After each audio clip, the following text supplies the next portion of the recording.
السلام علیکم ویورز، آپ دیکھ رہے ہیں کربلا کل اور آج۔ میں ہوں آپ کا میزبان فہد علی کاظمی۔ ویورز، محرم الحرام میں خاص طور پر خانوادہ رسالت مآب صلی اللہ علیہ وآلہ وسلم کی قربانی کو یاد کیا جاتا ہے، امام علی مقام کی شہادت کو یاد کیا جاتا ہے، اور جیسے کہ امام علی مقام نے خود اپنی سٹرگل کے حوالے سے بارہا یہ فرمایا کہ مجھ جیسا اس جیسے کی بیعت نہیں کرے گا، یعنی امام علی مقام کی سٹرگل ایک یونیورسل سٹرگل ہے۔ اور جب ہم یونیورسلزم کی بات کر رہے ہیں تو یونیورسلزم میں جینڈر کی باؤنڈریز کو بھی ہم نے ٹرانسینڈ کرنا ہے۔ تو جب ہم امام علی مقام کی بات کر رہے ہیں تو یہ ممکن نہیں ہے کہ بی بی سیدہ زینب کی بات نہ ہو۔ بی بی سیدہ زینب ثانیہ کربلا کی وہ ہیرو ہیں جن کی وجہ سے حسینیت ہم تک پہنچی۔ اگر بی بی سیدہ زینب نہ ہوتی تو حسینی مشن امام علی مقام نے کس وجہ سے قیام کیا، شاید وہ وجوہات ہم تک نہ پہنچ سکتی۔ آج ہم ایک ایکیڈیمک انداز میں خاص طور پر بی بی سیدہ زینب کو ٹریبیوٹ پیش کرنا چاہیں گے، اور یہ بھی سمجھنا چاہیں گے کہ اسلام میں خواتین کا جو کردار ہے، اور اس کردار کو بی بی سیدہ زینب نے کربلا اور واقعہ کربلا کے بعد کے واقعات میں سمبلائز کیا، کتنی اہمیت ہے۔ اور ہمارے ہاں آج کل جو ماڈرن ڈے میں ہم ویمن رائٹس کی بات کرتے ہیں، ویمن کو سینٹرالٹی دینے کی بات کرتے ہیں، اور 1400 سال پہلے بی بی سیدہ زینب جیسی ہیرو ہمارے پاس موجود ہیں، تو ہم بحیثیت مسلمان بی بی سیدہ زینب سے کیا سیکھ سکتے ہیں، ان کی سیرت سے کیا مورلز کو ڈیرائیو کر سکتے ہیں۔ یہی موضوع ہے آج کا، اور ہمارے اسٹوڈیوز میں بہت ہی زبردست ہمارے ینگ نوجوان اسکالر پروفیسر ناصر محمود صاحب موجود ہیں۔ پروفیسر ناصر محمود صاحب خاص طور پر اہل بیت اطہار کے حوالے سے، تصوف کے حوالے سے اپنے درجے میں ایک اتھارٹی ہیں۔ آج ہمیں جوائن کر رہے ہیں، اور آج ہم اسی موضوع پر پروفیسر صاحب سے گفتگو کریں گے۔ پروفیسر صاحب، welcome to the show, thanks a lot کہ آج آپ نے وقت دیا ہمیں۔ سلامت رہیں، آپ کا حکم تھا، ہمارا آنا ضروری تھا۔ ہماری تو گزارش تھی، and we are absolutely grateful کہ آپ نے وقت نکالا۔ جزاک اللہ خیر۔ پروفیسر صاحب، میں کیونکہ ماڈرن کانٹیکسٹ ہے، آج کل ویمن رائٹس کی بات ہوتی ہے، فیمنزم کی تحریکیں ہیں، اور یہ سمجھا جاتا ہے کہ مذہب، اور اگر میں کھل کے کہوں کہ اسلام خدا نہ خواستہ وہ ویمن کو وہ رائٹس نہیں دیتا، تو میں چاہوں گا آغاز میں ہم اس سوال کو ایڈریس کرتے چلیں، اور ہم نے آگے بی بی سیدہ زینب کو ٹریبیوٹ بھی پیش کرنا ہے۔ جی اسلام میں ویمن کو جو سینٹرالٹی، جو مرکزیت جو سرکار دو عالم صلی اللہ علیہ وآلہ وسلم نے عطا کی، اس حوالے سے اگر کچھ گفتگو ہو آغاز میں۔ بسم اللہ الرحمن الرحیم، الحمدللہ والصلاة والسلام علی رسول اللہ وعلی آلہ وصحبہ ومن تبعہ ومن والہ۔ کاظمی صاحب قبلہ، بہت ہی خوبصورت انداز میں آپ نے پروگرام کا آغاز کیا، اور یقیناً حضور سیدہ زینب سلام اللہ علیہ کو ٹریبیوٹ پیش کرتے ہوئے آغاز اسی بات سے ہونا چاہیے کہ آج کا دور جس میں ویمن ایمنسیپیشن کی کوئی تحریکیں زور پکڑتی رہیں، پچھلی ایک صدی میں آپ کہہ لیں، اس سے پیچھے پوری دنیا میں، ویسٹ کے اندر بھی دیکھ لیں، امریکہ میں، نارتھ امریکہ میں، دور دراز تک خواتین کو ووٹ ڈالنے کا حق، خواتین کو گھر میں برابر انسان ہونے کا حق ایون مغرب تسلیم نہیں کرتا تھا۔ لیکن اسلام، اگر کسی نے مطالعہ کیا ہو تو وہ یہ الزام اسلام کو نہیں دے سکتا، مسلمانوں کو بے شک دے لے۔ مسلمانوں کے یعنی دیکھیں نا، مختلف علاقوں میں اگر ان کو عرب میں دیکھیں مسلمانوں کے حالات، پھر ادھر سب کانٹیننٹ میں دیکھیں، پھر افریقہ میں دیکھیں، پھر جہاں جہاں مسلمان ہیں وہ اس علاقے کے کلچر سے متاثر ہو کے انہوں نے اگر خواتین کے اوپر کچھ غیر ضروری پابندیاں لگائیں، وہ اسلام کی نہیں ہیں، وہ ان کے اپنے علاقے کی اور ریجن کی ہیں، کہ اگر یہاں کے علاقے میں سب کانٹیننٹ میں کوئی چیزیں موجود تھیں، لوگ مسلمان ہو گئے، اسلام کے دائرے میں آ گئے، لیکن اسلام کے حقوق جو عورتوں کو ملے ہوئے ہیں، اگر کچھ مسلمان اس کو دینے میں پوری طرح آگے نہیں بڑھ سکے تو اسلام ان کی مدد کو نہیں آیا، اسلام نے ان کی مدد نہیں کی، اسلام نے ان کو دلیل پرووائڈ نہیں کی، وہ اپنے طور پر شرمندہ ہی رہے۔ یہاں ہمارے پاس دیکھ لیں ہندوستان میں، اگر میں آپ کی بات، سوری میں قطع کلامی کے لیے معذرت، جو آپ نے بہت ہی بنیادی اور بہت ہی اہم نقطہ اٹھایا ہے کہ جو کلچرل لوکلائزڈ فورسز تھیں، ان کی وجہ سے ویمن رائٹس نہیں دیے گئے، اسلام کا اس سے کوئی تعلق نہیں۔ بے شک ایسے ہی ہے، بالکل ایسے ہی ہے، 100%۔ آپ نے اس بات کو سمرائز کر دیا۔ یہ مقامی لوگوں کا مسئلہ تھا جو مسلمانوں کے اندر آ گیا، تو چونکہ مسلمانوں کی پریکٹس بنی تو ایک عام بندہ جس نے اسلام کو قرآن اور حدیث میں نہیں پڑھا، مسلمانوں کو دیکھ کے سمجھنے کی کوشش کی تو اس نے سمجھا شاید اسلام ایسے کرتا ہے، ایسا نہیں ہے۔ اس کے لیے ہمیں رسول اللہ صلی اللہ علیہ وآلہ وسلم کی ذات بابرکات اور قرآن مجید کے پاس جانا پڑے گا۔ آپ قرآن مجید کو اگر دیکھتی ہیں تو قرآن مجید نے النساء سورہ، یعنی خواتین کے نام پر ایک سورہ پوری ان کو ان کے حقوق دینے میں، ان کو ٹریبیوٹ پیش کرنے میں، ان کو امپورٹنس دینے میں، ان کی سگنیفیکنس کو واضح کرنے میں ایک پوری سورہ ریویل کر دی قرآن مجید نے اس نام سے۔ پھر سورہ الطلاق، سورہ التحریم، آپ ان کو پڑھتے چلے جائیں، سورہ البقرہ میں۔ تو اسلام نے ماں، بہن، بیٹی اور بیوی، ان چاروں حیثیتوں میں عورت کو جو مقام عطا کیا کوئی انسان آج کے دور میں بھی اس کا تصور نہیں کر سکتا۔ یعنی ماں کو کیا مرتبہ ملا کہ اس کے قدموں کے نیچے جنت کا اعلان کر دیا، اور اس کا ادب، اس کا احترام، اس کی رسپیکٹ ہے، اسلام احادیث کے ابواب بھرے پڑے ہیں قرآن مجید میں۔ اس میں والدین میں سے ایک یا دونوں، اس میں ایک بھی نہیں کہا کہ باپ یا ماں، فرمایا کہ اگر تمہارے پاس ان میں سے ایک احدہما او کلاہما، ان میں سے ایک رہ جائے، خواہ وہ باپ ہو یا ماں ہو، کوئی فرق نہیں کیا، او کلاہما، یا کوئی اکیلا رہ جائے یا دونوں رہ جائیں، تو ان کے سامنے بیٹا کسی بھی لیول پر ہو، لا تقل لہما اف ولا تنہرہما، یہ والدین کا ایک مقام بیان کر دیا، اور اولاد کو پابند کر دیا، قل رب ارحمہما کما ربیانی صغیرا۔ پھر اولاد کو بتایا قرآن مجید میں بار بار کہ تمہاری ولادت تمہاری والدہ نے کتنی محنت سے کی، یہ اس کی امپورٹنس جتانے کا ایک طریقہ ہے۔ قرآن نے کہا کہ حملت امہ وہنا علی وہن وحملہ وفصالہ 30 شہرا، اس طریقے سے اس نے تمہیں اٹھایا اپنے اندر اور پھر تمہیں اس دنیا میں لائی، تو کتنی محنت ہے تاکہ بیٹے کو اپنی ماں کی اس امپورٹنس کا پتہ چلے۔ جب بیٹی کے حوالے سے بات آئی تو آپ احادیث میں پڑھ لیں، اس کا اتنا بڑا۔ پھر یا شاہ جی ایک بات بہت ہی اہم ہے، وہ یہ کہ وراثت میں حصہ جو آج تک بھی دنیا اس کو دینے کو تیار نہیں تھی، اسلام نے اس زمانے میں عورت کو باپ کی وراثت میں، اس کے خاوند کی وراثت میں حصہ دار بنا دیا، اور کئی صورتوں میں اس کے بھائی اور بہن کی وراثت میں بھی اس کو حصہ دار بنایا، اس کو اتنا مضبوط کر دیا کہ وہ کسی کی محتاج نہ رہے۔ اور اس پہ اگر ہم ایک ایڈ بات کرتے چلیں کہ خواتین کے اوپر بریڈ وننگ رسپانسبلٹی نہیں ڈالی، نہیں بالکل، لیکن انہیرٹ وہ ضرور کریں گی، یعنی خاوند کے ذمہ لگایا کہ ان کا نان نفقہ آپ کی ذمہ داری ہے، کوئی احسان نہیں ہے، آپ نے ان کو پورا کرنا ہے، just like it is your duty, کہ آپ نے ان کو کھلانا ہے، ان کو فیڈ کرنا ہے، کہ ایک ملازم کے طور پر وہ کام کرے گا۔ ملازم تو لفظ خیر ایسے میں سمجھنے کے لیے کہہ رہا ہوں، ذمہ دار کر دیا، ڈیوٹی باؤنڈ کر دیا کہ اس نے اپنی بیٹی کو، اپنی بیوی کو کھانا کھلانا۔ پروفیسر صاحب، اس سے تو یہ بات سمجھ آ رہی ہے کہ اسلام میں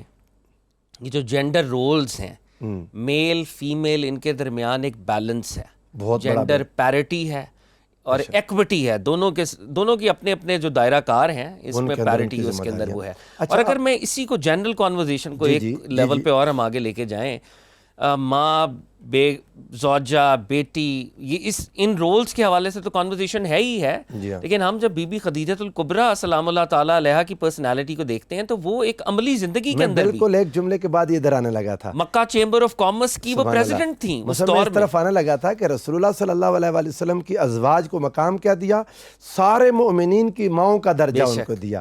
سیدہ خدیجۃ الکبریٰ، رسول اللہ صلی اللہ علیہ وآلہ وسلم نے ساری زندگی ان کے رول کو اپریشیٹ کیا، حتیٰ کہ ان کے بعد بھی حضور علیہ الصلوۃ والسلام نے فرمایا کہ جب لوگوں نے میری تکذیب کی، مجھے جھٹلایا، صدقتنی حین کذبنی الناس، جب باقی سارے لوگ میری تکذیب کر رہے تھے، مجھے جھٹلا رہے تھے، اس ایک عورت نے میری تصدیق کی۔ آقا علیہ السلام اس کو امپورٹنس کتنی دے رہے ہیں ان کی۔ پھر آقا علیہ السلام نے فرمایا وواستنی بمالہا اذ حرمنی الناس، اور اپنے مال سے میری مدد کی۔ ایک عورت کا مال اسلام کی تبلیغ میں، اسلام کی تعلیم ترویج میں، وہ اسلام کی بنیادوں میں ایک عورت کا مال پڑا ہے، اور خود اللہ کے رسول صلی اللہ علیہ وآلہ وسلم اس کو تسلیم بھی کر رہے ہیں اور اس کو آگے بیان بھی کر رہے ہیں۔ اور حضور نبی کریم صلی اللہ علیہ وآلہ وسلم نے اپنے ازواج کو، دیکھیں نا، بیوی کے حوالے سے زیادہ لوگوں کو گلے ہوتے ہیں دنیا بھر میں کہ بیوی کو حصہ نہیں ملتا، اس کو عزت نہیں ملتی۔ رسول اللہ صلی اللہ علیہ وآلہ وسلم نے، جب آپ صلح حدیبیہ کے موقع پر دیکھ لیں، حضرت ام سلمہ رضی اللہ تعالیٰ عنہ رسول اللہ کے ساتھ تھیں۔ آقا علیہ السلام جب اپنے حجرہ انور میں آئے اپنے خیمے میں، فرمایا ام سلمہ لوگ قربانی نہیں کر رہے، وہ جانور جو مدینہ سے لائے تھے مکہ میں ذبح کرنے کے لیے، تو میں اب ان کو حکم دیتا ہوں، معاہدہ ہو گیا، واپس جانا ہے، اپنے ہدی کے جانور یہیں ذبح کر دو، تو لوگ ذبح نہیں کر رہے۔ ام المؤمنین کا مشورہ دیکھیں، رسول خدا صلی اللہ علیہ وآلہ وسلم کو یہ مشاورت بیوی کے ساتھ، یعنی رسول اللہ اپنی زندگی میں سکھا رہے ہیں۔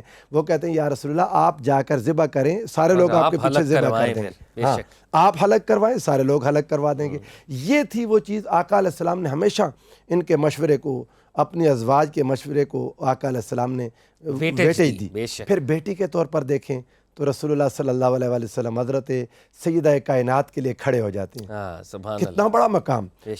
حضرت سیدہ کائنات سیدہ عالم جب تشریف لاتی ہیں، میرے آقا کھڑے ہو کر ان کا استقبال کرتے ہیں۔ یہ تو آپ کی اپنی بایولوجیکل بیٹی ہیں، وہ جو دودھ شریک بہن ہے شیما، اس کے لیے بھی کھڑے ہو جاتے ہیں میرے آقا صلی اللہ علیہ وآلہ وسلم۔ اور اپنی ایک ماں کے ساتھ حضور علیہ السلام جنہوں نے فقط دودھ پلایا تھا، فتح مکہ کے بعد دیر تک ان کے ساتھ کھڑے ہو کر آقا علیہ السلام نے 1 بائی 1 گفتگو کی، اور ساری دنیا دیکھ رہی ہے۔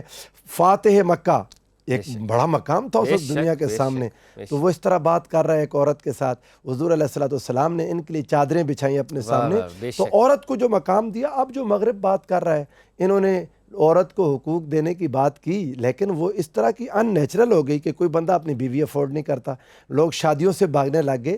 تو اسلام ایک نیچرل چیز ہے، اگر اسلام کو دیکھنا ہے شاہ جی تو پھر قرآن اور حدیث سے دیکھیں، مسلمانوں کے عمل سے نہیں۔ یہ جو آپ نے پروفیسر صاحب بات کی، آئی تھنک یہ بہت ہی ویلڈ، بہت ہی امپورٹنٹ ہے کہ ہمیں پریکٹس سے بڑھ کر پہلے آئیڈیالوجی کو دیکھنا ہے کہ قرآن اور احادیث کے اندر جو آئیڈیالوجی کے لیول کے اوپر خواتین کے رائٹس کی پریزرویشن کی بات کی ہے، جو جینڈر رولز میں ایکوٹی کی، بیلنس کی بات کی ہے، وہ ہماری نیچر ہے، وہ فطرت ہے۔ اللہ کرے کہ ہمارے مسلمانوں کی پریکٹس بھی اس آئیڈیالوجی کو مینیفیسٹ کرے۔ یہاں پر کچھ کمزوریاں ضرور ہیں، ہم اسی بات کو آگے لے کے چلیں گے، اور آج ہم نے بی بی سیدہ زینب کو خاص طور پہ ریکگنائز کرنا ہے، ٹریبیوٹ پیش کرنا ہے۔ ویورز، ہم یہ کانورزیشن کو جاری رکھیں گے مگر ایک بریک کے بعد۔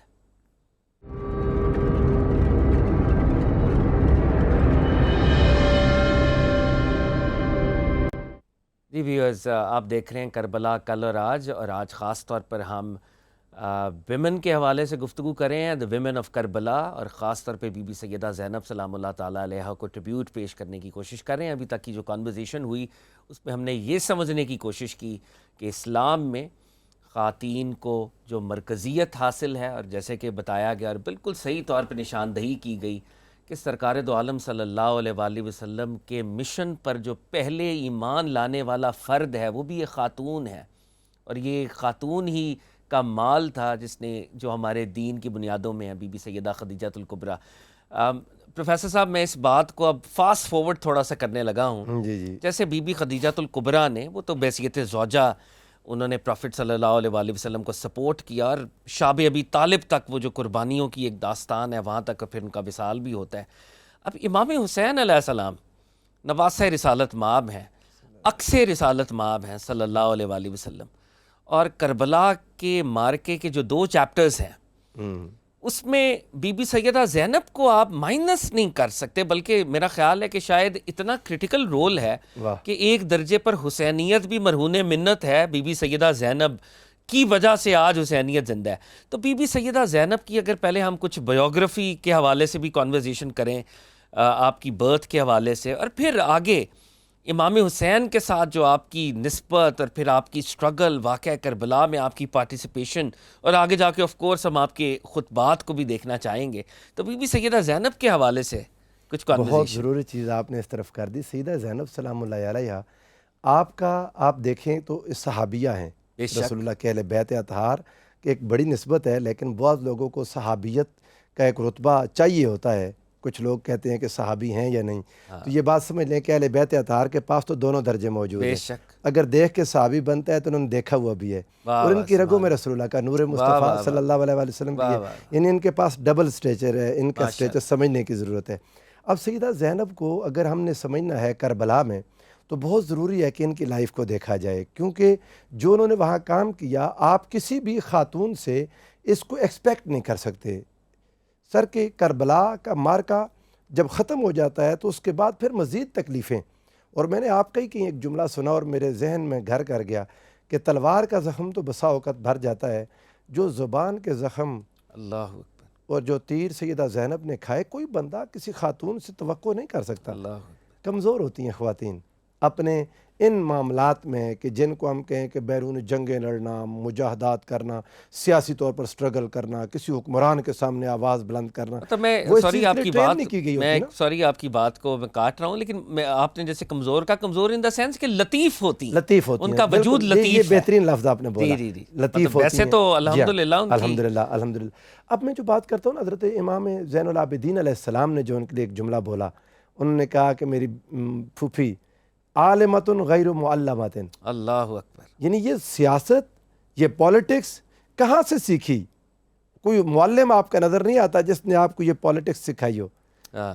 جی بے شک. فاہمۃ بغیر غیر مفہمۃ. یعنی اتنا فہم و فراست کہ ان معاملات میں کہ اب کربلا کو آگے لے کے کیسے چلنا ہے.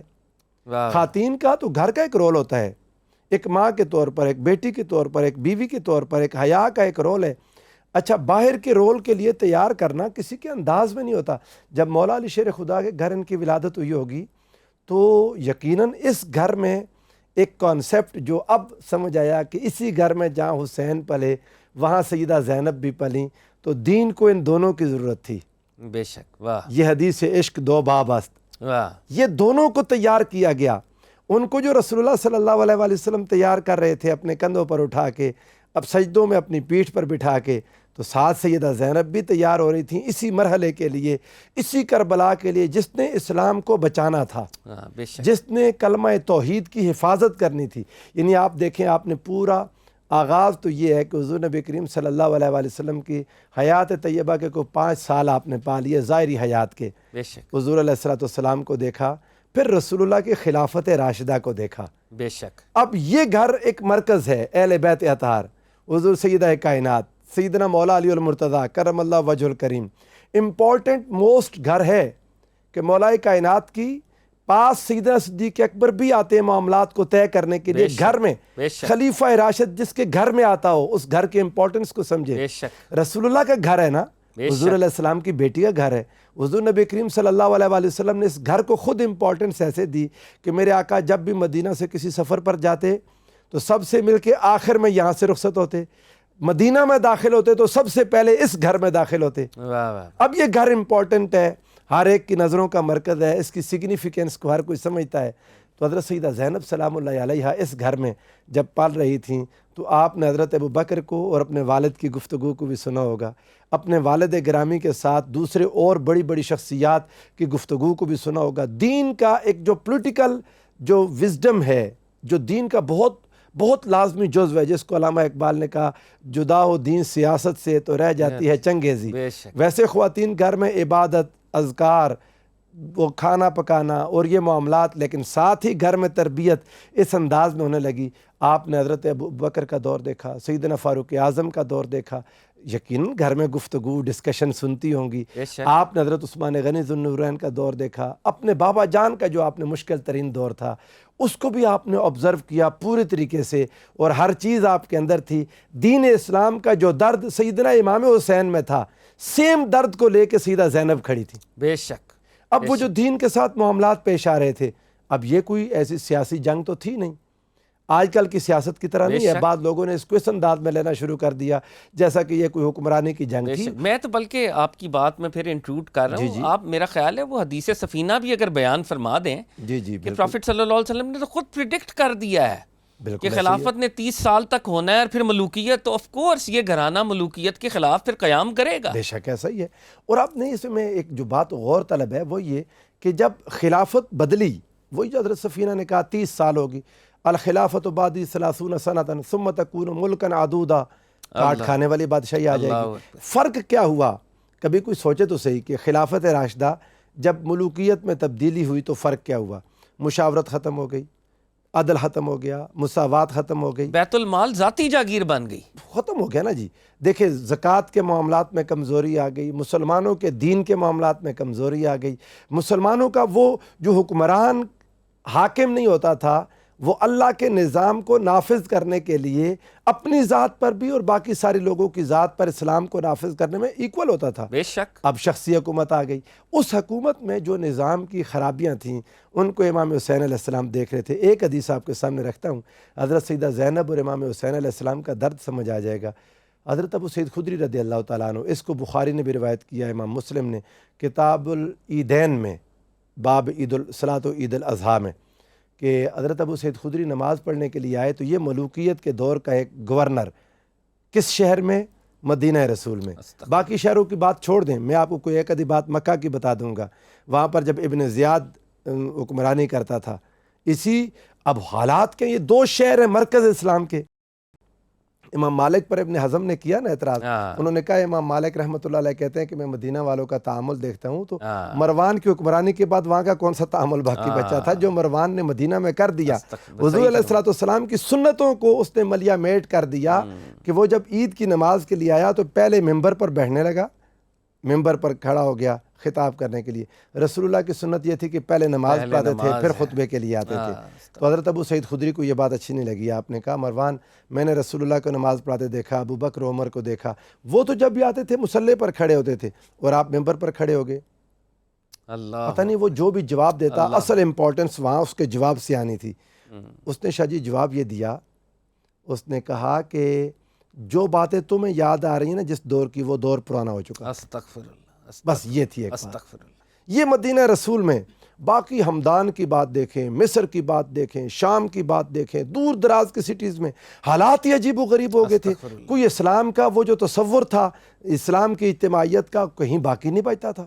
مسلمانوں کے ساتھ جو ظلم ہو رہا تھا، زبردستی کی بیعت لی جا رہی تھی اور وہی کیسر و کسریٰ کا پرانا دور واپس لایا جا رہا تھا۔ رسول اللہ صلی اللہ علیہ وآلہ وسلم کے اصحاب کے لیے زبان سے بولنا مشکل ہو رہا تھا، نمازیں تاخیر سے پڑھی جا رہی تھیں۔ جب نماز کے اندر کوئی کہہ دے کہ دیر ہو رہی ہے، حکمران نے لوگوں کے ہاتھ کاٹ دیے گورنر نے، اور دوبارہ اس سے کوئی قصاص نہیں لے سکا۔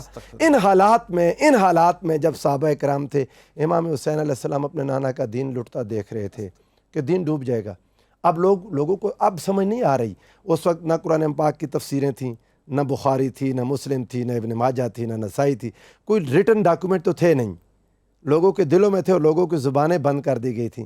اگر اس وقت امام حسین چپ ہو جاتے، سیدہ زینب ساتھ نہ کھڑی ہوتی، بعض لوگ کہتے ہیں کہ فلاں فلاں فلاں صحابہ نے روکا، یہ بات درست ہے، روکا، اگر ان کے روکنے پر امام حسین رک جاتے تو وہ تو ایک سیل آف اپروول مل جاتی نا، شہید تو ہو جاتے، امام حسین بھی شہید ہو جاتے، یا کعبہ کے اندر ابن عمر کی طرح شہید ہو جاتے رضی اللہ تعالیٰ عنہ، زبیر رضی اللہ تعالیٰ عنہ، جیسے حضرت ابن عمر بھی طواف کے دوران کسی نے مار دیا۔ یا اگر لشکر بنا کے لڑتے تو مثال عبداللہ ابن زبیر کی تھی، ایک لشکر ہار گیا۔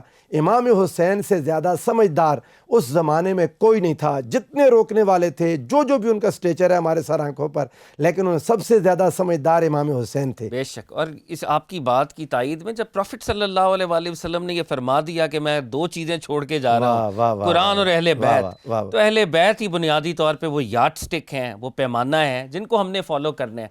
ویورز، یہ کانورزیشن ایک بہت ہی کرٹیکل جنکچر پہ آ چکی ہے کہ زمانہ ایسا تھا کہ نماز تک کے اوقات کو امینڈ کیا جا رہا تھا، تبدیل کیا جا رہا تھا۔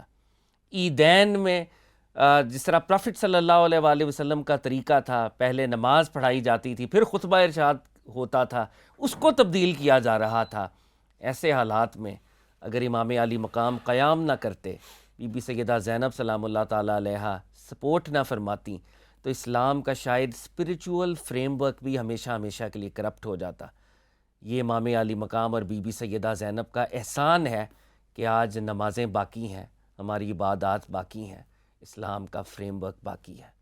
ویورز، یہاں پہ وقت ہو رہا ہے ایک بریک کا، گفتگو کا سلسلہ جاری رہے گا، ہم بریک کے بعد یہیں سے گفتگو کو آگے لے کے چلیں گے۔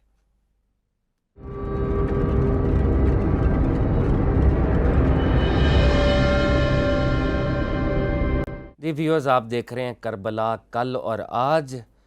کربلا میں کل کیا ہوا اور آج ہم نے کربلا کے واقعے سے کون سے مورلز اور اسباق سیکھنے ہیں، یہ پروگرام اسی حوالے سے ایک چھوٹی سی کاوش ہے۔ ابھی اس بریک پہ جانے سے پہلے ہم یہ دیکھ رہے تھے کہ کس طریقے سے اسلام اور مسلم پالیٹی کو بدلا جا رہا تھا، اور امام علی مقام اور بی بی سیدہ زینب سلام اللہ تعالیٰ علیہ آف کورس اپنے نانا کے دین کو بچانے کے لیے کھڑے تھے۔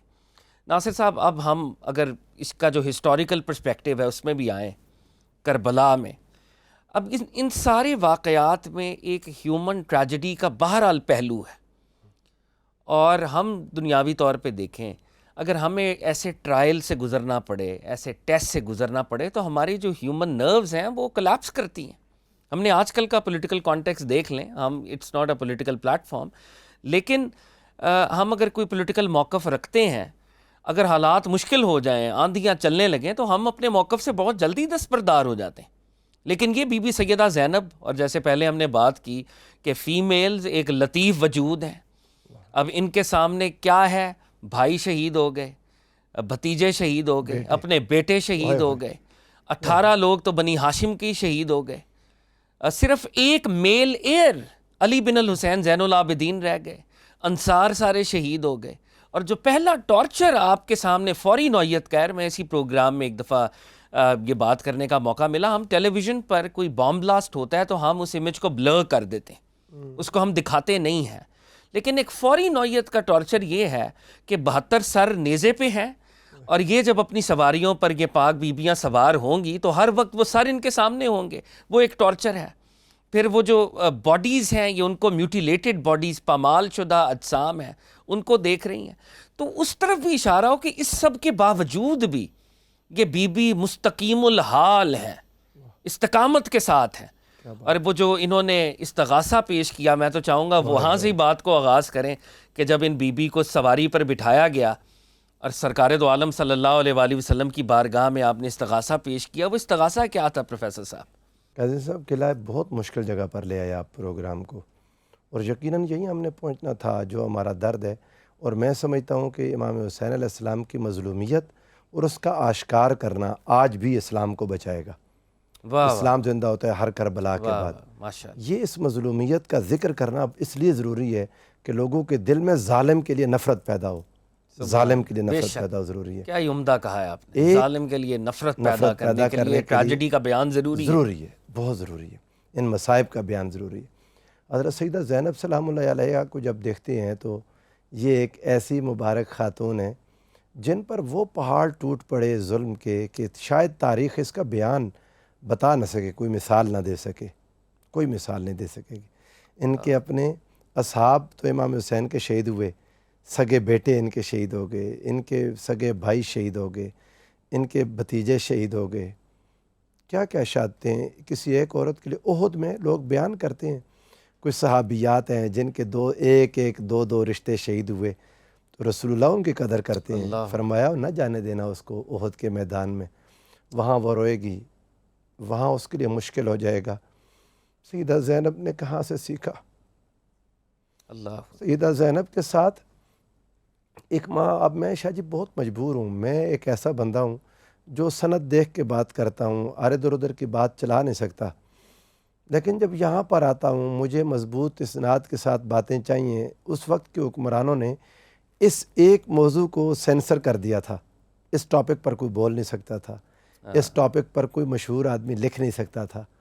بخاری، مسلم، ترمذی، ابن ماجہ اگر سے خالی ہیں، چھوڑ دیں ہر کتاب کو، آ جائیں میدان کربلا میں، آپ اپنا تصور کر لیں، آپ کی ماں، آپ کی بہن، آپ کی بیٹی، آپ کی بیوی اس کنڈیشن میں کھڑی ہو کہ اس کے سارے رشتے ایک ہی دن میں شہید ہو جائیں۔ اللہ، کوئی تصور بھی نہیں کر سکتا شاہ جی۔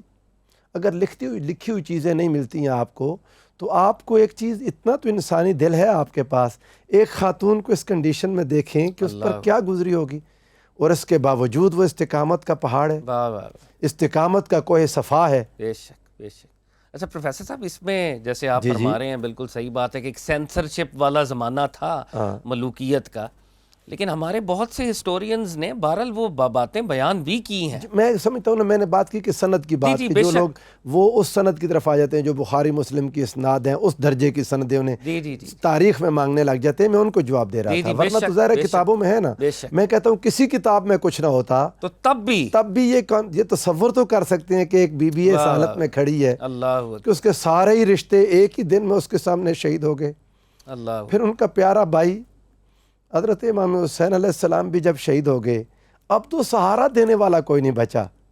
اللہ ان حالات میں سیدہ زینب پھر خیموں کو جب جلایا جانے لگا، ان خیموں میں بیٹھی خواتین کی رکھوالی کرنا، اللہ وہ بچیاں، وہ خواتین مخدرات اہل بیت جن کے سروں سے دوپٹے اتار لیے ان ظالموں نے، اللہ یہ کنڈیشن جب آ جائے شاہ جی، جن کے سر کے بال کو آسمان نے اور سورج نے کبھی نہیں دیکھا تھا، اللہ اب ننگے سر ان کو استقامت دکھانی پڑ رہی ہے، اللہ تو وہ جب امام حسین علیہ السلام کے اس مبارک بدن جس پر سے لباس بھی اتار لیا گیا اور خون میں لت پت ہے، وہاں کھڑی ہو کے اب کس کو پکاریں؟ کون رہ گیا اللہ اس کے رسول کے سوا؟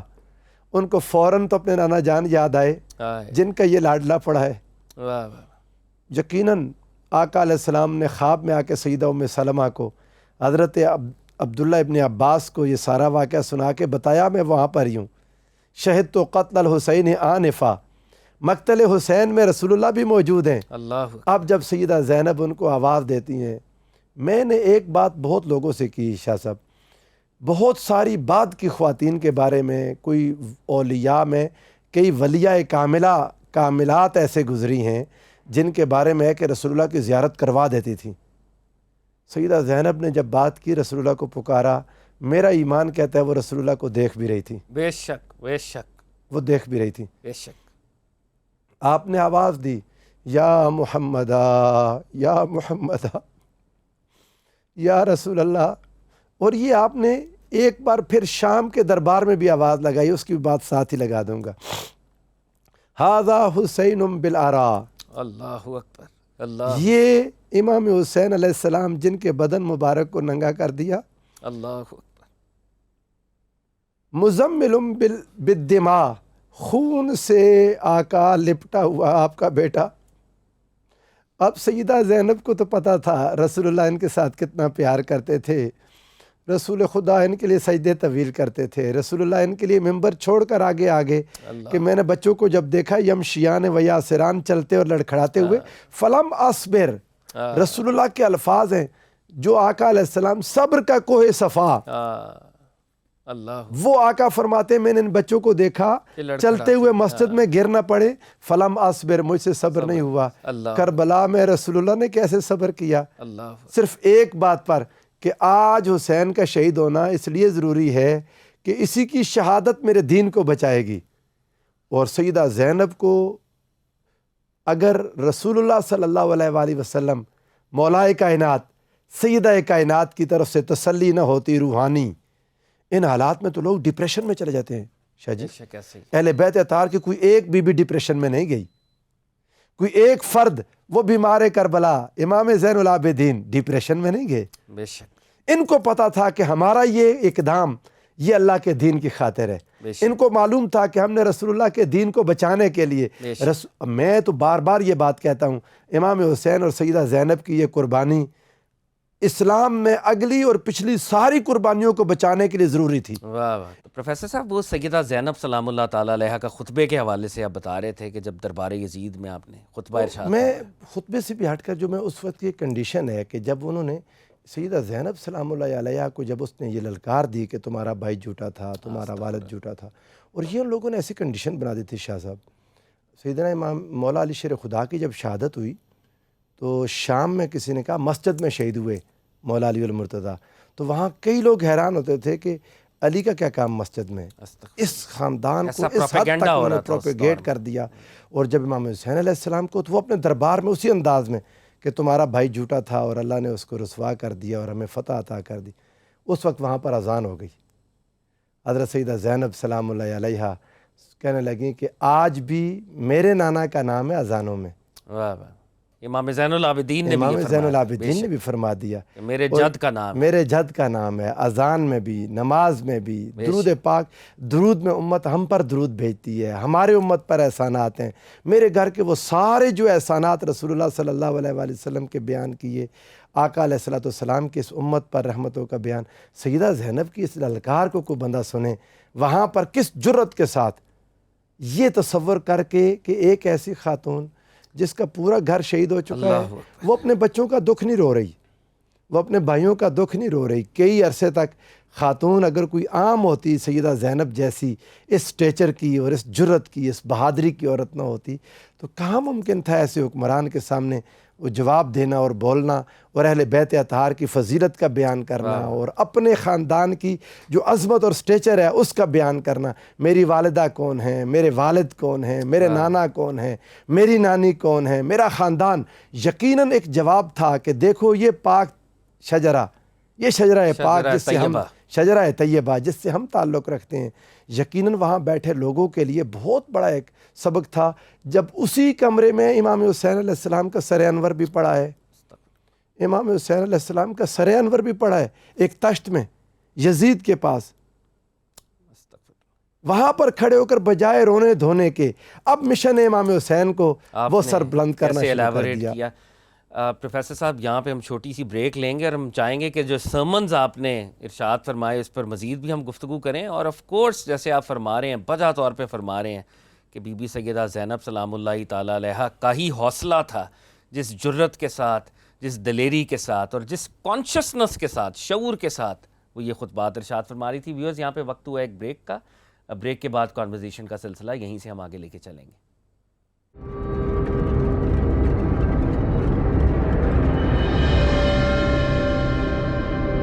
ویورز آپ دیکھ رہے ہیں کربلا کل اور آج ہم خصوصی طور پہ بی بی سیدہ زینب سلام اللہ تعالیٰ علیہا کو ٹریبیوٹ پیش کر رہے ہیں. بریک پہ جانے سے پہلے پروفیسر صاحب نے جیسے بتایا کہ بی بی سیدہ زینب کے لہجے میں جو للکار تھی، جو آپ کی خطابت کا عالم تھا، یوں ہی لگ رہا تھا جیسے شیر خدا علی المرتضیٰ خطاب فرما رہے ہیں. اور میں خاص طور پہ ہماری ماڈرن یوتھ اس کے لیے بی بی سیدہ زینب کے خطبات کے دو ایگزرپٹس، دو اقتباسات رکھنا چاہوں گا. اور میرے پاس اس وقت انگریزی ورژن ان دونوں خطبات کا موجود ہے. میں کچھ لائنز جو ہیں اپنے ویورز کے لیے پڑھنا چاہوں گا. عبید اللہ ابن زیاد جو گورنر تھا کوفہ میں، جب اس نے بی بی سیدہ زینب کو یہ کہا کہ اللہ رب العزت نے تم لوگوں کو ذلیل کیا نعوذ باللہ اور تم لوگوں کو شکست ہوئی نعوذ باللہ، اور امام عالی مقام کی شہادت کو بطور دلیل اس نے پیش کیا، تو بی بی سیدہ زینب نے فرمایا it was nothing but good. مجھے اللہ تعالیٰ سے جو بھی ملا ہے وہ جمال ملا ہے، خیر ملی ہے. Those were peoples whom Allah knew they would be killed. They therefore came to the places where they would be slain. Allah will gather you with them for judgment and sentence. See who will be the triumphant on that day. Woe shall be you, son of Marjana then. تو be be Syeda Zainab نے کہا کہ یہ تو اللہ رب العزت نے میرے خاندان کو شہادت کے عظیم مرتبے کے لیے چنا تھا، اور میرا بھائی اور اصحاب حسین اس جگہ پر تشریف لے گئے جہاں پر انہوں نے شہادت کے اس مقام پر متمکن ہونا تھا. اب تم لوگ اپنی خیر مناؤ کہ قیامت کے دن جب رب تعالیٰ کی عدالت ہوگی اور جب رب تعالیٰ اپنی سزا کا نفاذ کریں گے تو پھر تمہارے پاس کیا جسٹیفیکیشن اور ایکسکیوز ہوگی. اور جب یزید کے دربار میں یزید ملعون نے گستاخی کی اور یہ کہا کہ آج میرے بڑے ہوتے تو وہ یہ دیکھتے کہ ہم نے بدر کا بدلہ بنو ہاشم سے لے لیا ہے، اور جب وہ اس طرح کی گستاخیاں کر رہا تھا، شعر و شاعری کر رہا تھا، ان شعر و شاعری کو علامہ جریر طبری نے ریکارڈ کیا، حافظ عماد الدین کثیر نے البدایہ والنہایہ میں ریکارڈ کیا، ابن اسیر جزری نے الکامل فی التاریخ کے اندر ریکارڈ کیا. اور ویورز میں یہ بات شیئر کرنا چاہتا ہوں اور اس پر ایمفسائز کرنا چاہتا ہوں، ہماری یہ ہسٹری کی بکس وہی ہسٹری کی بکس ہیں کہ جب ہم خلافت راشدہ کے کارنامے پڑھتے ہیں تو انہی کتابوں کو ریفر کرتے ہیں. جب ہم رومنز اور پرشینز کی ڈسٹرکشن کی بات کرتے ہیں، مسلم امپائر کی وکٹری کی بات کرتے ہیں، تو یہی علماء، یہی اسکالرز، یہی ہسٹورینز جو کہ مفسرین قرآن بھی ہیں، اسلام کے اسکالرز بھی ہیں، انہی کی کتابوں کو ہم ریفر کرتے ہیں. تو ان حوالوں کو بھی ہم نے ویٹیج دینی ہے، یہ حوالے بھی ہوائی باتیں نہیں ہیں. تو بی بی سیدہ زینب کو جب للکارا گیا اور یزید نے ختم نبوت کو نعوذ باللہ چیلنج کیا اور اہل بیت اطہار کی ساتھ ساتھ توہین کی، تو بی بی سیدہ زینب نے فرمایا So scheme whatever you wish to scheme and carry out your plots and intensify your efforts, for by Allah you shall never be able to obliterate or mention nor will you ever be able to kill the revelation, nor will you ever exalt to your position, nor will your shame ever be washed away.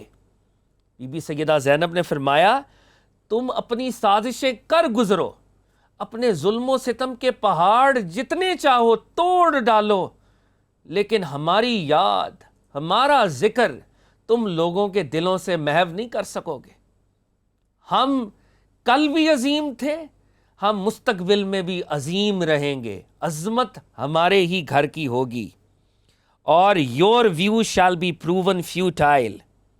Your days are limited in number, and your wealth would be wasted. And the curse of Allah be upon the oppressors. آپ نے پھر قرآن کی آیت کی بھی تلاوت فرمائی اور کہا یزید تمہارے دن گنتی کے ہیں، تمہارے دن گنے جا چکے ہیں، اور ظالموں پر اللہ کی لعنت ہوا کرتی ہے۔ یہ بی بی سیدہ زینب کی دلیری، بی بی سیدہ زینب کی کرج، اور یہ وہ مرکزیت ہے جو خواتین کو اسلام دیتا ہے، اور اہل بیت کی خواتین نے دنیا کو بتا دیا، خواتین کو بتا دیا، اور پوری دنیا کی خواتین جو قیامت تک ہیں کہ اپریسر کے خلاف اگر کھڑے ہونا ہو تو سیرت سیدہ زینب ہی وہ لائٹ ہاؤس ہے، وہ مینارہ نور ہے جس کو ہم نے فالو کرنا ہے۔ جی پروفیسر صاحب، یہ دونوں خطبات آپ میں کے جو عرض سامنے کرتا ہوں، اگر دیکھیں نا یہ ایک پولیٹیکل خطبہ ایک دربار میں، اگر ایک اسٹیٹ کے لیول پر دیکھیں تو یہ حق کا بیان اس طرح کھڑے ہو جانا پوری دنیا کا، آج کے ہمارے میڈیا کو بھی سیکھنا چاہیے۔ ہمارے امام حسین کا نام لینے والے جو اگر حق کی خاطر اٹھیں، امام حسین علیہ السلام کا آخری خطبہ یہی تھا، الا ترون ان الحق لا یعمل بہ وان الباطل لا یتناہی عنہ، کیا نہیں دیکھ رہے کہ حق پر عمل نہیں ہو رہا اور باطل کو روکا نہیں جا رہا؟ یہ احقاق حق اور ابطال باطل سیدہ زینب کا۔ اور اگر انڈیویجول لیول پر دیکھیں آپ کی ایفرٹ کو تو وہی حضرت امام زین العابدین ان کے گواہ ہیں، کہتے ہیں عاشورہ محرم کی رات سے لے کر کیا کیا حالات گزرے سفر میں، کن کن حالات سے گزرے، دربار یزید سے ہو کے واپس مدینہ پہنچنے تک کوئی رات میں نے نہیں دیکھی سیدہ زینب نے جس میں تہجد قضا کر دی۔ اللہ اکبر، اللہ اکبر۔ عبادت کا یہ عالم، تلاوت قرآن کا یہ عالم، پھر احقاق حق کا یہ عالم، ابطال باطل کا یہ عالم۔ اور جب سیدہ سکینہ رضی اللہ تعالیٰ عنہا سلام اللہ علیہا آپ نے کوئی ایک کھجور اپنے منہ میں ڈال لی دمشق کے بازار میں، حضرت زینب اس وقت حق کی علم بردار یوں آگے بڑھ کے ان کے منہ سے پیار کے ساتھ وہ کھجور نکال لی، فرمایا بیٹا یہ صدقہ رسول اللہ نے ہم پر حرام کر رکھا ہے۔ حلال اور حرام کی اتنی تمیز ان حالات میں بھی، جب حرام حلال ہو جاتا ہے بے شک حالت اضطرار استرار ہے، مگر قیام اس طرح کیا، انہوں نے کہا ہم تو رخصت لینے والے ہیں ہی نہیں، رخصت لیتے امام حسین اپنی جان بچا لیتے، رخصت لیتی میں تو اپنے بچوں کو بچا لیتی، لیکن ہم نے تو رخصت کی راہ نہیں لی، نبی کریم صلی اللہ علیہ وآلہ وسلم کے دین کی خاطر عظیمت کی راہ پر کھڑے ہو گئے، اور یہ حق کی بات۔ اور پھر آپ کو دوسرا جب دکھ ہوا، حضرت آپ کی سیدہ فضہ خادمہ سیدہ عالم جب آپ کو مل گئیں، اور دربار میں جب یزید نے اس بی بی نے آپ کے حق میں جب گفتگو کی تو یزید نے کہا اس بوڑھی عورت کو پکڑو، تو کئی حبشی فوجی جو اس کی فوج میں تھے انہوں نے کہا یہ ہمارے خاندان اور ہمارے قبیلے کی ہے، ہم اس کو نہیں رسوا ہونے دیں گے، تلواریں نکال کے باہر آ گئے۔ یزید نے حالات کی نزاکت دیکھی تو اس نے کہا ٹھیک ہے آپ چھوڑ دیں اس بیوی کو۔ حضرت سیدہ زینب بہت دکھی ہوئیں، آپ نے آواز دی یا رسول اللہ آج فضہ کے قبیلے کے لوگ آپ کی امت میں اس کے حمایتی ہیں، آپ کی بیٹی کے لیے کوئی نہیں کھڑا ہو رہا، اللہ آپ کے کلمہ پڑھنے والوں میں آپ کی بیٹی کے لیے کوئی نہیں کھڑا ہوا۔ یہ کتنے یہ زبانوں کے تیر، یہ لوگوں کے رویوں کے تیر، جو امام زین العابدین فرماتے تھے کہ ہمیں وہ شامیوں کے اور ظالموں کی تلواروں سے اتنا دکھ نہیں پہنچا جتنا کوفہ والوں کی خاموشی نے دکھ پہنچایا۔ حضرت سیدہ زینب وہاں لوگوں کو اذانیں دیتا دیکھتی تھیں، وہاں نمازیں پڑھتا بھی دیکھتی تھیں، اور ان کے نانا کی شریعت پر چلتے ہوئے خود ان کے لیے کھڑا ہونا لوگوں کے لیے مشکل ہو گیا۔ تو سیدہ زینب کو اللہ تعالیٰ نے یہ ایک مشن دیا تھا کہ امام حسین علیہ السلام پر جو ظلم مظالم ہوئے ان کو ہمت، جرت اور استقامت کے ساتھ بیان کرتی چلی جائیں، اور امام حسین کا مشن واضح کر کے لوگوں کے سامنے کر دیں کہ حسینیت کیا تھی، فقط احقاق حق۔ اچھا پروفیسر صاحب، اب اس ساری بات کو ہم ایک نئی ڈائریکشن کے ساتھ، جہاں سے ہم نے پروگرام کا آغاز بھی کیا جی یعنی بی بی سیدہ زینب بذات خود ایک ایسی ہستی ہیں جو جینڈر کی باؤنڈریز کو ٹرانسینڈ کر گئی، چکی ہیں، بالکل کر گئی۔ مطلب بی بی سیدہ زینب وہ ہستی ہیں جو آج کل کے میلز کے لیے بھی مینارہ نور میں نے تو آپ کو دیکھے نا کیا دیا، سیدنا امام حسین علیہ السلام کتنی بڑی جرت کا استعارہ ہے۔ بے شک جہاں آپ کی سٹرگل ختم ہو گئی، سیدہ زینب کی اس کے بعد بھی ختم نہیں ہوئی۔ بے شک اور اللہ لا یکلف اللہ نفسا الا وسعها، وہ اللہ جو کسی جان پر اتنی تکلیف نہیں ڈالتا جو وہ اٹھا نہ سکے۔ سیدہ زینب کو کتنا بڑا جگر عطا کیا تھا، بے شک کتنی بڑی جرت عطا کی، جہاں پر جا کے امام حسین علیہ السلام کا سفر بظاہر اس دنیا کا بظاہر دنیاوی طور دنیا پہ کا اس سفر وہ نقطۂ اپنے عروج پہ عروج پر پہنچتا ہے، سیدہ بی بی زینب سیدہ کا زینب اس کا سے سفر جاری ہے۔ آگے بھی جاری ہے۔ اچھا پروفیسر صاحب، میں اکثر یہ سوچتا ہوں کہ ہم امام علی مقام کا ذکر کرتے ہیں، لیکن کیا حقیقتاً ہمارا کردار بھی کوفیوں والا نہیں ہے؟ جیسے امام زین العابدین کی بات بھی آپ ریفر کر رہے تھے، کوفہ ایک خاموش امت ہے، ہم سب بھی، ہمارے اندر بھی اپنے اپنے دائرہ کار میں کیا تماشا دیکھنے والے لوگ زیادہ ہیں، یا عملی طور پہ ہم میدان عمل میں بھی اترتے ہیں؟ کیا ہم کوفیوں کی طرح کمپرومائز کرتے ہیں یا امام حسین کی طرح عظیمت کے رستے پہ چلتے ہیں؟ تو مجھے تو لگتا ہے ہم خود، ذکر ہو رہا ہے، شعر و شاعری ہے، نشستیں ہیں، مجالس ہیں، سون اینڈ سو، بلکہ امام حسین کے نام پہ بہت لنگر بھی ہم کھا رہے ہیں، بہت زیادہ، لیکن کیا امام حسین کی کردار کا، مجھے غازی صاحب کا وہ لفظ یاد آ رہا ہے، ایک جگنو ہمارے اندر ہے بحیثیت قوم، بحیثیت امہ، مائکرو لیول پہ، میکرو لیول پہ؟ کاظمی صاحب قبلہ، میں دو جہتوں پر اس کا جواب دوں گا۔ ایک تو پہلے آپ کی ساری بات کی تائید کرتا ہوں کہ ہم بحیثیت مجموعی ہمارا کردار وہی ہو گیا کہ اے چمن والو چمن میں یوں گزارا چاہیے، باغباں بھی خوش رہے راضی رہے صیاد بھی۔ واہ واہ، یہ ہم نے جو کام شروع کر دیا، واقعی ایسا ہی ہے، سوچنے کی بات ہے۔ نام حسین لیں تو کردار حسین بھی ہونا چاہیے۔ دوسری ایک چیز کی تھوڑی سی کلیریفیکیشن چاہتا ہوں۔ میں نے کچھ عرصے سے اس پر غور کر کے بات کو سمجھا۔ کوفہ والوں کی غلطی کی میں بالکل حمایت نہیں کر سکتا۔ جب امام مسلم کو شہید کیا گیا، ڈٹ جاتے، ممکن ہے حالات کچھ ڈیفرنٹ ہوتے۔ ایبسلیوٹلی، وہاں پہ تو عبید اللہ ابن زیاد کے بعد نمبرز ہی نہیں تھے، جی نمبرز ہی اس سارے وقت جناب ڈٹ جاتے، مسلم جو ابن عقیل پیچھے کے پاس۔ نماز پڑھنے والے تھے جانے لڑا دیتے، حالات ڈیفرنٹ ہو سکتے تھے۔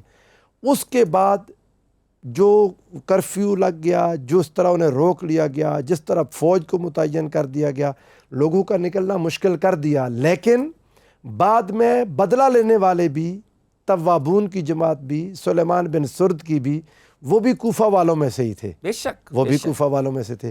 کوفہ نے مولا علی شیر خدا کے ساتھ مل کر بھی سٹرگل کی تھی۔ پروفیسر صاحب، یہ بات میں آپ کی بات سے بالکل میں 100% اتفاق کر رہا ہوں کہ اس وقت کے حالات ایسے ہی تھے، اور انہوں نے کفارہ بھی ادا کرنے کی کوشش کی، لیکن یہاں پر جو ایک اہم بات ہے، اور یہ ہم سب ویورز کے لیے بھی، بر وقت فیصلے نہ کیے جائیں بے تو شک، پھر بہت بڑی کاسٹ بعد میں دینی پڑتی ہے۔ لمحوں نے خطا کی، صدیوں نے سزا پائی۔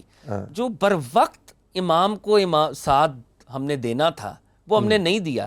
پھر کوفہ والوں کی تحریک، توابون کی، واقعہ حرہ، مکہ المکرمہ، پھر عالم اسلام نے خون دیا ہے، اور اپنے خون سے اس کا کفارہ ہی ادا کرنے کی کوشش کی ہے۔ کاش لیکن ہر وقت سپورٹ ہوتی۔ آج تک ہم اس جگہ پر نہیں آ سکے جو امام حسین علیہ السلام لے جانا چاہ رہے تھے۔ البتہ ہوا کیا، امام حسین علیہ السلام کی، میں سمجھتا ہوں کہ امام کی حمایت میں اگر ایک بہت بڑی فوج بھی، پورا کوفہ بھی کھڑا ہو جاتا، تو ان کے پاس تو کئی براعظموں کی ریاست اور فوج تھی، انہوں نے تو پھر بھی شہید کر دینا تھا۔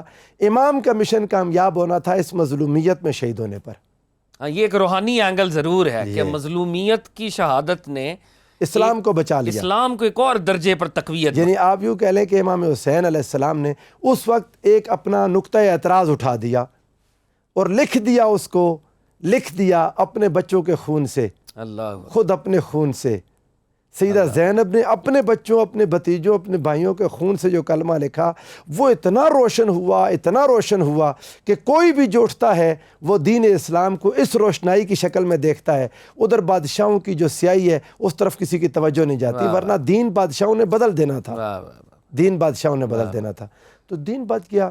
میں سمجھتا ہوں کوفہ والے اپنی جگہ پر، ان کی مظالم، شام والوں نے جو ظلم کیے ان کے اپنے مظالم ہیں، مکہ اور مدینہ میں جو کمزوری بعض احباب نے دکھائی اور بعد میں اس کی قربانی دی، اس کا بھی ان کو بعد میں افسوس ہوا اور پھر بعد میں اس کی تکلیف بھی اٹھائی واقعہ حرہ کی صورت میں۔ مکہ سے امام حسین علیہ السلام کو نکلنا پڑ گیا، اس وقت مکہ مکرمہ میں پھر بعد میں جو حملے ہوئے وہاں پر ان لوگوں نے قربانیاں دیں، تو سارا عالم اسلام آج تک دوبارہ اس طرف لوٹ کر نہیں جا سکا، لیکن اتنا ہوا کہ اسلام کی روحانی اساس بچ گئی، اسلام کی جو ایکڈیمک اساس ہے وہ بچ گئی۔ بے شک یعنی پولیٹیکلی ہم بے شک ابھی تک وہ چیز حاصل نہیں کر سکے، مقصد تھا نا خلافت راشدہ کا احیاء، ریوائول، دوبارہ سے خلافت راشدہ کو زندہ کرنا، جو کسی زمانے میں آ کے امام مہدی علیہ السلام کر دیں گے، یا اللہ کرے اس سے پہلے کہیں بھی کسی صورت میں ہو جائے، لیکن اگر وہ نہیں بھی ہو پایا تو اسلام اپنی اصل صورت میں موجود تو ضرور ہے۔ کہ جب ہم نے شروع میں بات کی تو ہم نے کہا مسلمانوں کو نہ دیکھیں، اسلام اپنی طور پر موجود ہے، تو مسلمان اور اسلام اگر گڑ مڈ ہو جاتے، اسلام میں بھی وہی کچھ آ جاتا جو مسلمانوں میں آ گیا۔ جس طرح مسلمان رسوائی کا شکار ہوئے اور ذلت کا شکار ہوئے، اور آپ کہہ لیں کہ ان کے اوپر جو ایک زوال آیا مسلمانوں پر، وہی زوال چاہتے تھے اسلام پر بھی آ جائے۔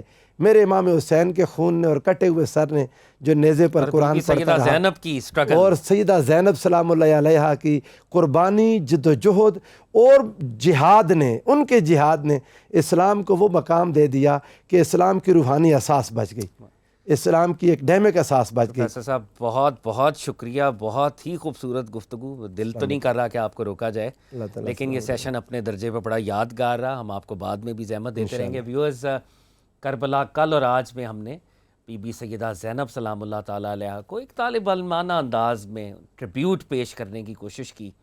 جیسے پروفیسر صاحب فرما رہے تھے، یہ اہل بیت کی قربانی ہے جنہوں نے اسلام کی اساس کو بچا لیا، اسلام کے سٹینڈرڈ، اسلام کے معیار کو بچا لیا۔ ملوکیت تو یہ چاہ رہی تھی کہ اسلام اس دور کے جو کمزور مسلمانوں کا طرز عمل ہے، اس کی کنٹامینیشن اور کرپشن کی وجہ سے اس کی ڈائریکشن بدل جائے، لیکن امام علی مقام بی بی سیدہ زینب کی مظلومانہ شہادتوں اور جد و جہد نے اسلام کو بچا لیا، اور آج تک ایک لائن کھینچ دی کہ حسین اور زینب والا اسلام در حقیقت حقیقی اسلام ہے، ریئل اسلام ہے، اور یہی وہ ریئل اسلام ہے، اور یہی وہ ویلیوز ہیں جن کو ہم نے اپنی زندگیوں کے اندر اڈاپٹ کرنا ہے، اسیمیلیٹ کرنا ہے۔ ویورز، اللہ تعالیٰ سے ہم دعا کرتے ہیں کہ جو کچھ ہم بولتے ہیں، یہ لفظ، یہ تھاٹس ہمارے روح اور ہمارے وجود کا حصہ بنے اور ہمارے وجود سے ایمانیٹ بھی کریں۔ ویورز، آپ دیکھتے رہیے کربلا کل اور آج۔ اپنے میزبان فہد علی کاظمی کو اجازت دیجیے، اگلی ایپیسوڈ میں پھر دوبارہ ملاقات ہوگی۔ Thanks a lot.